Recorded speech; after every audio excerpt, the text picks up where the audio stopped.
about the world. The accent from speak for children. Them, if there is a compromise, it's very easy. hello and welcome to the Well Child Show.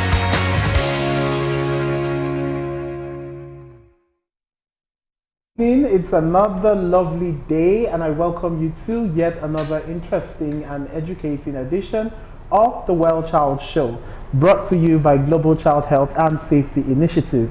The Well Child Show is the #1 show on Nigerian television that brings you information as well as education on global best practices in child health and safety. I'm so glad that you have, made the decision to spend your evening with us today. I have a very interesting topic that we'll be looking at, as well as a very well-heeled and versed Impactpreneur on the show today. She's my dear friend, and I will introduce her right after this quick break. Please stay with us.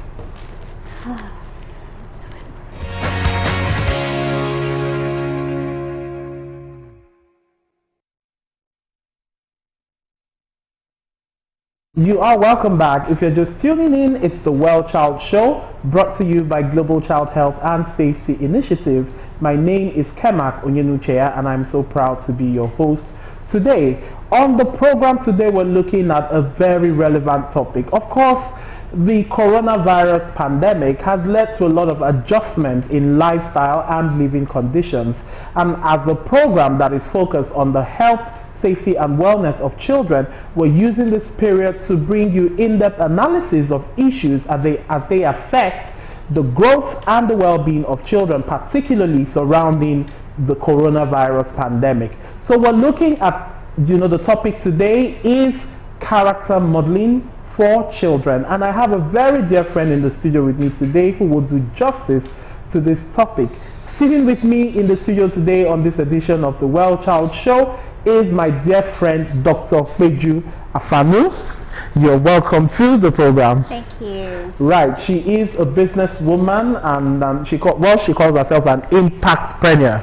Yeah, she's making a lot of impact in the social space, that's the non-profit sector in Nigeria and in Africa. She's also an international development consultant, as well as the founder of a very unique initiative called the Young Lives Initiative. We're going to get to that, but Dr. Peju, let's start with character modeling. Yeah. How would you define character modeling, particularly as it relates to upbringing of children? Well, basically, what we say character modeling is about, these are steps that you take as a parent, as a teacher, as a part of the community to help increase or decrease certain behaviors or certain attitude or character that you notice in children that you feel are either positive or negative. So if they're positive character, then you increase them, but if they're negative characters, then you want to decrease those negative characters and introduce more positive characters in them. All right, now a lot of people have this opinion. Well, I sort of belong to the school of thought that believes that in the overall bigger picture of life, there is neither good nor bad, in a sense. Well, now, basically speaking, when we compartmentalize issues, we know, yes, there is certain good aspects and certain bad aspects. But I believe that life is just life, and a culmination of good, bad, and everything in between. Now, speaking about raising children and character modeling, where do we draw the line? For people like me who tend to see it as a bit blurry, when you say good traits and bad traits, can you for instance, you look at a child that the child is very naughty, does naughty things that you know that this is wrong, and you want to look at ways to help that child understand that what you're doing is actually wrong. Okay. Or you see a child that likes to take things that don't belong to them. I know growing up, my mom was so against that. She would always tell you, you don't take what doesn't belong to you, and if you take it, then once you've taken it the first time and nobody notices, then it will reinforce the ability to do it again. So she just like, you don't do that. There was a time my brother came home with a pen that didn't belong to him. She was like, no, his friend forgot it with him. She was like, no, she wasn't having any of it. She actually took him. They went to look for the boy's house Oh my word. to find out if truly That's a gold star mom. to find out truly that was what happened, So growing up in that kind of environment, you know that there's certain things that you don't want your children to start, certain habits or behaviors you don't want them to develop, because if they start to develop it and get away with it the first time, then there's a tendency that they'll probably do it a second time, Right. and a third time, and they feel comfortable within that space, and they're like, well, nobody said it was wrong, nobody cautioned me, nobody told me not to do it again, and so I don't think it's wrong. Particularly those things or actions that cause pain to other people. Yes, in future, even if not at that point, you may not even notice it. It may be a child that just likes to, you do tell the child don't do this, and the child slaps you or smacks you. You don't react with violence. You need to help kids understand that tantrums don't help. Right. So if you have a little child that loves to throw tantrums, and she understands that whenever she throws tantrums, she's going to get mommy's attention or daddy's attention, then there's a tendency that she'll continue to behave that way. And then when she gets married, or when she she now starts to throw tantrums because she expects that She would have her way, as opposed to amicable communication. and say this is wrong, or this is what I want. I'm very excited you mentioned this, because personally I have a mantra when it comes to child upbringing, that provided this trait does not constitute immediate or unknown harm to self, others, and the environment, the unique traits of every child needs to be reinforced, encouraged, and highlighted. Yes, definitely, because everybody is unique in their own way. So you need to encourage that child. When you say certain things that is very unique about this child, that is very peculiar. Someone was telling us about his child that she was so young, but she's so entrepreneurial. She's always thinking of different types of business innovations or initiatives on how to just make some money, not a lot of money, but so that kind of child, you want to encourage that child to continue to do those things, because probably there's something in there that you need to nurture, and encourage. So that's the kind of character that you want to increase. Okay. Do you understand? Right. You want to encourage her to continue to develop on that. You need to look at how do you help her with this? Do you need to enroll her in a special school? Do you so you need to understand what your child is about, and know what character, what behavior your child has, that that this is amazing. You have a child that is so giving and so loving. You want to encourage that child, but you also need to let the child know where to draw the line. So even though you're encouraging the good, you also need to let them understand the implications sometimes of being too good. Great. Now I'm glad, I'm really excited about the things, the light you're throwing on these issues, because I have a lot of questions in my mind. For example, this concept of naughty children. These are, let's say a child is like my niece when she was little. Children are easily distracted. A child is going for one thing and you present her with another thing. My niece, as a 7-month-old, would not be distracted. And right now she's about 16 now, and she's grown to be a very assertive, self-willed young lady. Now sometimes as a parent that could be frustrating.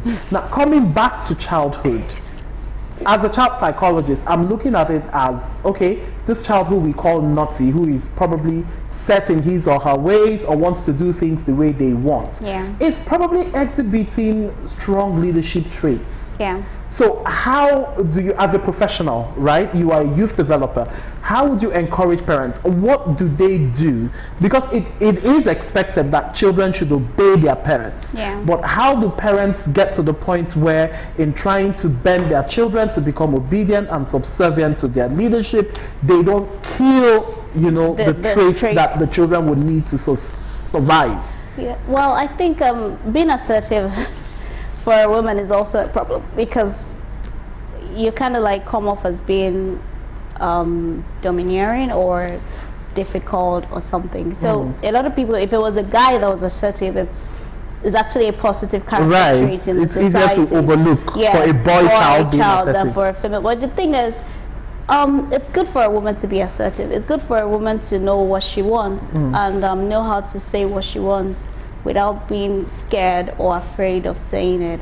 But at the same time, we also need to help people, even help a female child also understand that Well, though it's good, but you also have to understand how to be able to pass your message across without actually coming off as being a know-it-all or a difficult person, exactly. or an impossible person, you know. So it also helps. But I think that's where the parents come in and the teachers as well. So maybe some level of dialogue. Because I remember even as a child, I was a very stubborn. I wouldn't call it stubborn. Quote unquote. I remember I had this assignment that I just got a double promotion to, I think, transition. There was a class we had that was called transition. It was in between the nursery and the primary. So the first exam, they said we should draw a boy. And I was like, no, I'm not going to draw a boy. I want to draw a girl. I want to draw a girl. And they were like, no, can you? No, why? I said, no, I just don't want to. They had to call my mom. Wow. Yeah, and they were like, okay, can you draw it on this paper? And I did. Okay, so can you put it in your exam? I said no. Oh my word. So you had to draw a girl in. Yeah, you know, so it was just so crazy. I still remember it. You can imagine how young I was, and it still resonates in me to date.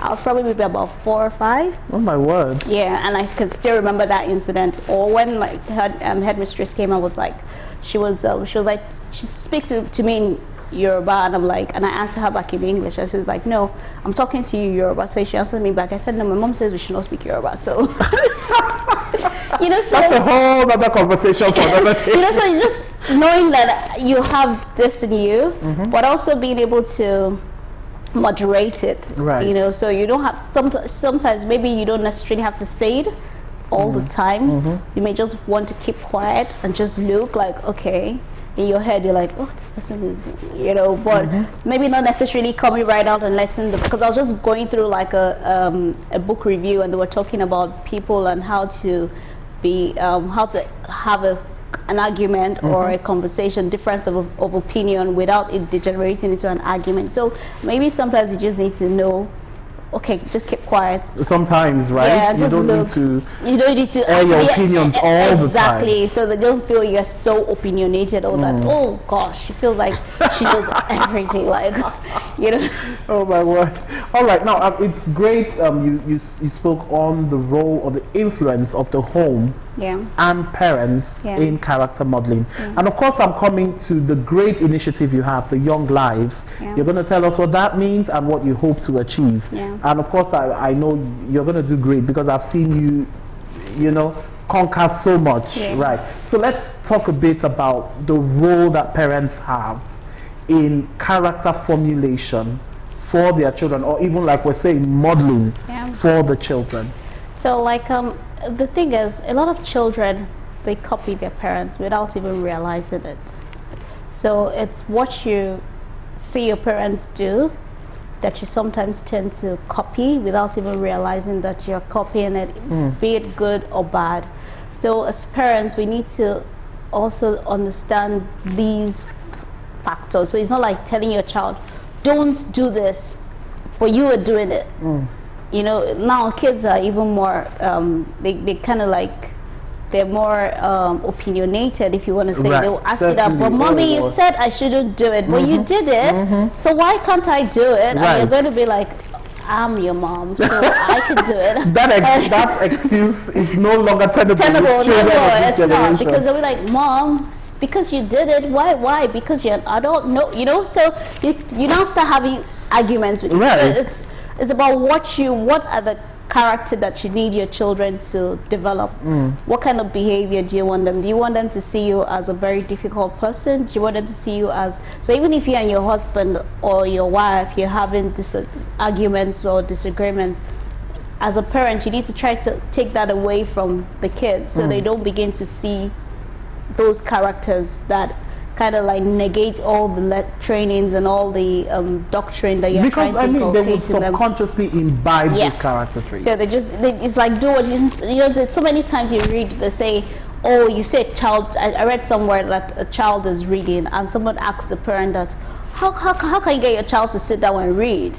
And they're like, well, because that's what they see me do. Right. So it's what they see their parents do. But if you see if the the child sees you always on social media or on your phone, I mean, it's a chatting, no-brainer. Googling, you know, obviously the child will also feel that. But if the child sees you like you have reading time, you have this, you have that, and they say, oh, mommy always reads, so it kind of like helps them to also, you know, want to adopt that kind of habit. Excellent. Now we're going to go on a very quick break, and when we return, we're going to look at the effects of the COVID-19 and domestic violence in the home and the impact that that has on children. Because I know you are big on gender-based violence and gender equality. All right, we're going to take a quick break, and of course, a group that I belong to, the Social Millennials Network, they have a message for us on how to live healthy to ensure we prevent the spread of the coronavirus. Please watch this message, and the Well Child Show will continue shortly after.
You are welcome back to the Well Child Show, brought to you by Global Child Health and Safety Initiative. My name remains Kemak Onyenuchea, and I'm your host. I'm sure a lot of people are wondering what's up with my face today. I forgot my glasses in the car, so parents take that as a sign that it's not out of place for your children to forget certain things that you ask them to do.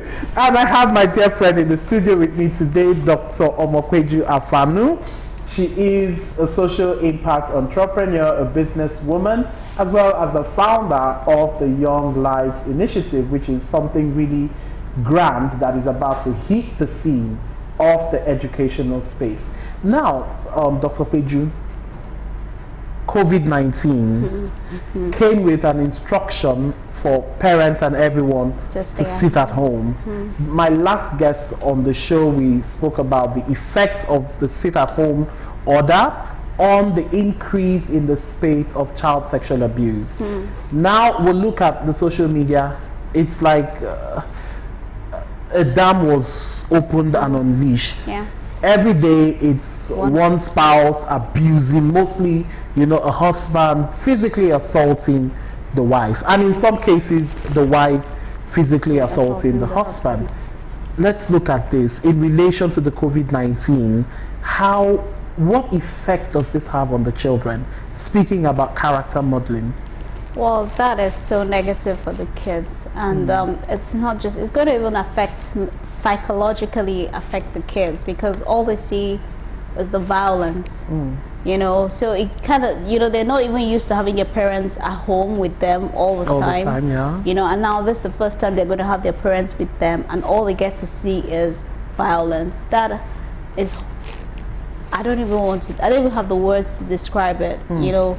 The feeling it'll have on the child, you know, the impact it'll have on those children going forward, because I don't know, it's sad. It's sad. I even read about some that the children are like getting, you know, so many horrible things even amongst children, within siblings, you know, and they're just wondering, how did things get this bad? Right. You know, how did things get to this point that is it social media? Is it less interaction between children? Is it, I don't know what it is, but I think we need to go back and find out what is wrong. we need to start correcting these wrongs, because if we don't correct it, we're building a generation of kids that the digital natives, that they depend so much on social media already, and their mindset, you need to find how to tune that mindset to be more human and humane. Right.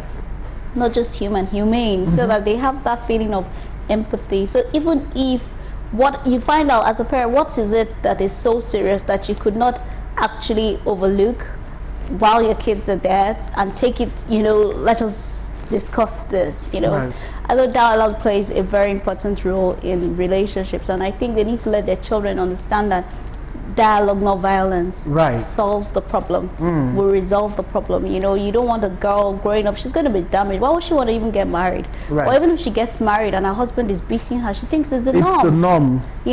And a lot of these women that stay in abusive relationship, it saddens me, because sometimes you find out that either they're not empowered, and even if they're empowered, the mindset of I can't leave this. The truth of the matter is, it's about your happiness and what makes you happy. Any relationship that is taken away from you and is not adding to you, you don't even want to be in that relationship. Right. You want to walk away, because you're going to be mentally and psychologically destroyed. Right. And No, the kids are also destroyed. Exactly. I personally have an opinion that you have to be alive to stay married, to be married. Exactly. Wow. So even if you die, what's going to happen to your kids? So as a mother, you need to think about those things. Even there's some women that abuse their husbands, like you said. So you need to know, telling your husband that he's a fool, he's a useless man, he's a stupid man, he's irresponsible, he's that in front of your The child. children. Will help form the character of your daughter, because now she's going to see her husband and be insulting him that way, because that's how mommy used to talk to daddy, and daddy never really saw anything wrong with it. And some men don't even like that. Right. But because the man, either maybe the woman is the breadwinner, or he's just a soft guy, he's not even in the mood for that kind of altercation, or he doesn't want to get into any issues, he just keeps quiet. But that is not right. Wow. You need to respect your husband. You need to love your husband, respect him. He's the head of the house, no matter what happens. So even if you're going to insult, or you're going to say anything that it's derogatory, you don't even do it in front of the kids. Right. I'm glad you touched on this. I was having a conversation with a man yesterday, and he said to me, my wife emotionally assaulted me for years.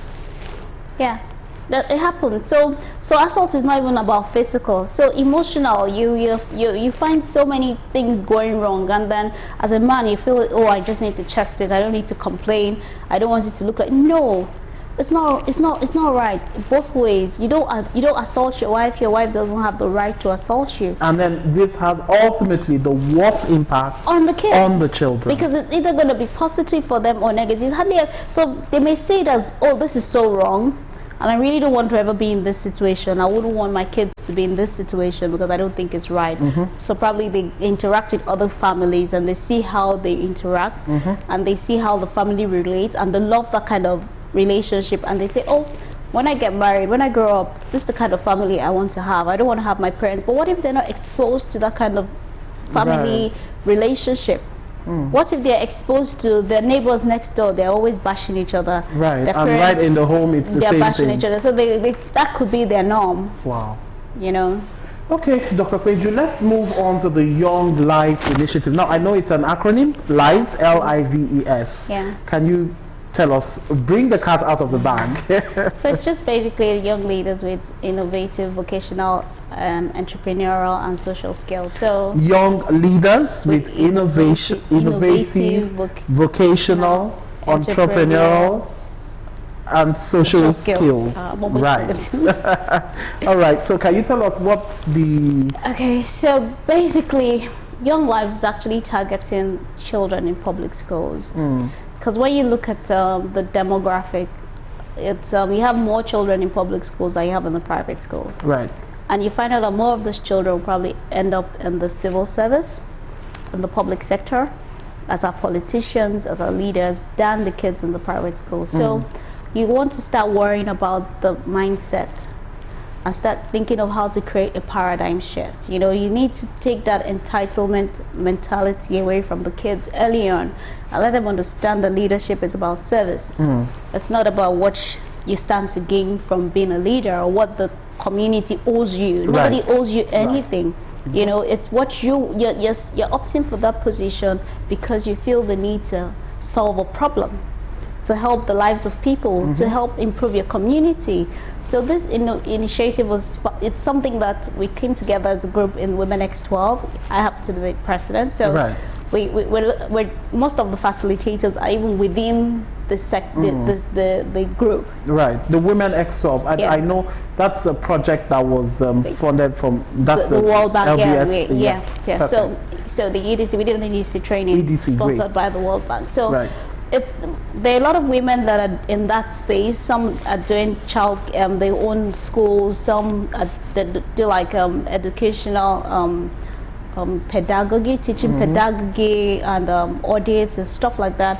While some others are doing vocational skills. And so we're kind of like came together to put something together that would help kids, teaching them along STEAM lines, helping them to become leaders, entrepreneurs, because a lot of these kids may not even end up in university because they can't afford to go to university. Their parents can't afford it. So how do you not encourage them to become entrepreneurs? Because even while I was in school, something I've always wanted, like, look at young girls getting involved in things they shouldn't get involved in, or even young guys.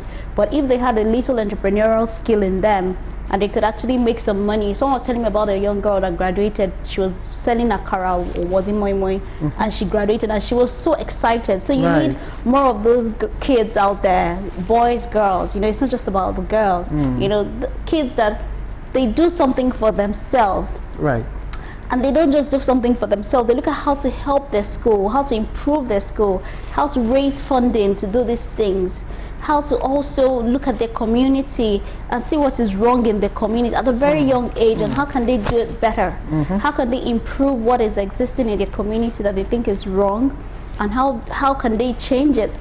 How can they change that narrative? That's the most important thing. And once that mindset is there, you know, get them to attend international conferences, and they see young children out there, and they hear counterparts from other countries. And they hear what this kid. Look at Greta Thunberg. She's everywhere. How old is she? You know. So I want to see a Nigerian child that came out of a public school, not the Ajebos. You know, the one that came out of a public school and is speaking in front of the United Nations. You know, that is something that I want to see. And the truth is, people like Malala and Greta, they are from the public school system or the low-income school system in their countries. So we need more of those. We need to help them become more assertive, not assertive in a negative way, but let them start to see the ills and the issues that exist in the society, and start having a mindset of how can we make this right? How can we change the narrative?